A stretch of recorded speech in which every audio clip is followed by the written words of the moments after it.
Nigeria's forward Ahmed Musa, 7, and teammates celebrate their victory at the end of the Russia 2018 World Cup Group D football match between Nigeria and Iceland at the Volgograd Arena in Volgograd on June 22, 2018.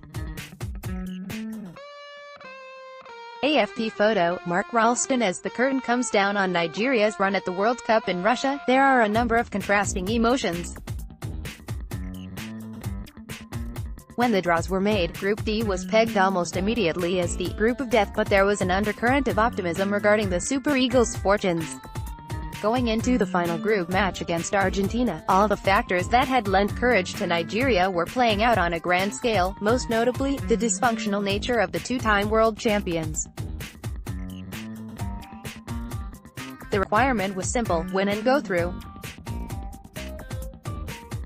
And while the Super Eagles ultimately fell short, the mere fact that the youngest team in the World Cup went into its final game with its destiny in its hands was a welcome departure from the culture of permutation and what-if to which our football is so closely wedded.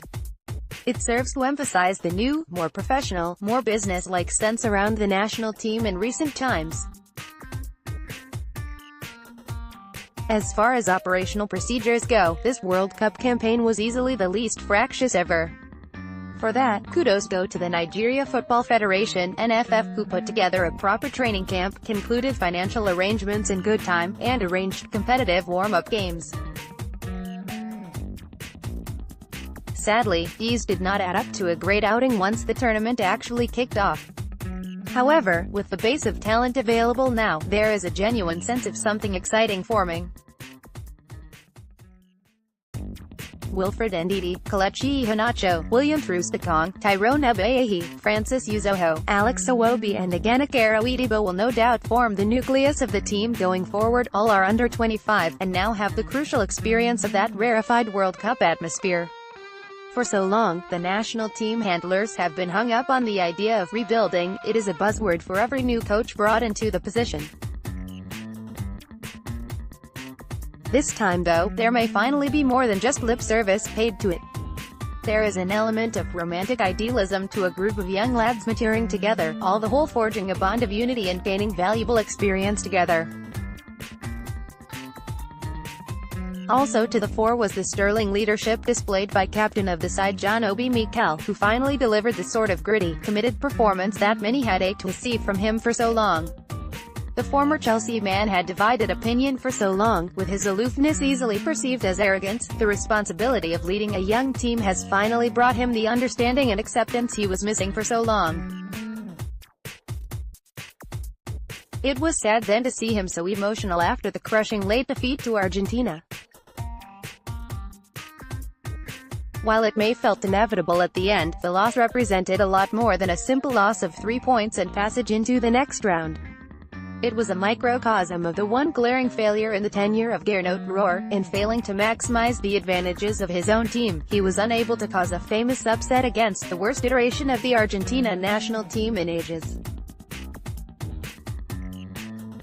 In Idibo and Ndidi, the Super Eagles have two of the most energetic, rangy midfielders in the competition, for instance. Yet both stood off the ball and did not consistently harry the opposing midfield much. There is a sense with a German that he is a little too pragmatic, too averse to risk and passion.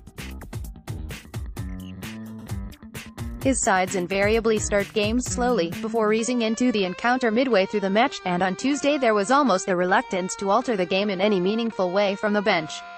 Rohr has vocally referenced the fact that this team got to the World Cup ahead of schedule, which is fair enough. However, they got there anyway and owe it to themselves to compete. Denmark weren't even supposed to be at Euro 92, and yet they won it.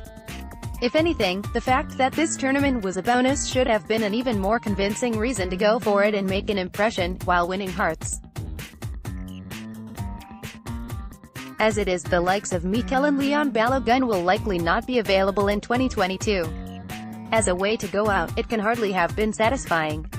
All eyes now are on the 2019 Africa Cup of Nations. Rohr will have to prove he has learnt the crucial lessons from this World Cup campaign.